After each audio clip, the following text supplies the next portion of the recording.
எல்லாம் யூஸ்லெஸ் ஃபெல்லோவா வச்சிருக்கேன் சார். எனக்கு ப்ரெஷர் கூடிடுச்சு அப்படின்னு அவர் சொல்லுவார். ஒரு குட்டி மிஸ்டேக்கா இருக்கும். அந்நியா நாங்க ரெஸ்பெக்ட்டா சொல்லியிருப்போம். சார் சாரி நடந்துருச்சு. மன்னிச்சுக்கோங்க. நான் சரி பண்ணிடுறோம் சார். ரொம்ப ஹம்பிளா சொல்லியிருப்போம். அது அவங்க மைண்ட்ல ஏறாது. ஏன்னா அவங்க நான் ஹம்பிளா சொல்றேன் என்ன தெரியுமா நினைப்பாங்க? நீ எனக்கு கீழ இருக்க. நீ என்ட்ட கெஞ்சி தான் ஆகணும். இல்லன்னா நாளைக்கு உனக்கு ப்ரமோஷன் இல்ல, இன்கிரிமென்ட் இல்ல. உன்னோட எஃபிஷியன்சி நான் வெளிய காட்டவே மாட்டேன் பார்த்துக்கோ.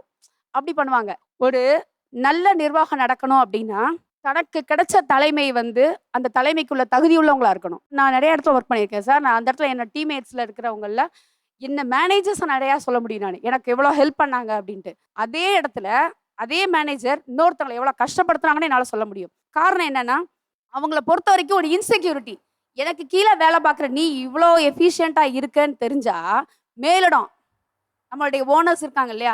அவங்க வந்து, "அவங்க நல்லா இருக்காங்களே!" அப்படின்னு சொல்லி அவங்கள அப்ரிஷியேட் பண்ணிட்டா, இப்ப நீங்க ஒண்ணு எனக்கு சொன்னீங்க இல்லையா? கிடைக்க வேண்டியது வேற எதுவும் கிடைக்காம நீங்க போயிருமோன்னு வேலை நினைப்பாங்க. பார்த்த இடத்துல உங்களுக்கு உதவி பண்ணவங்களும் இருக்காங்க.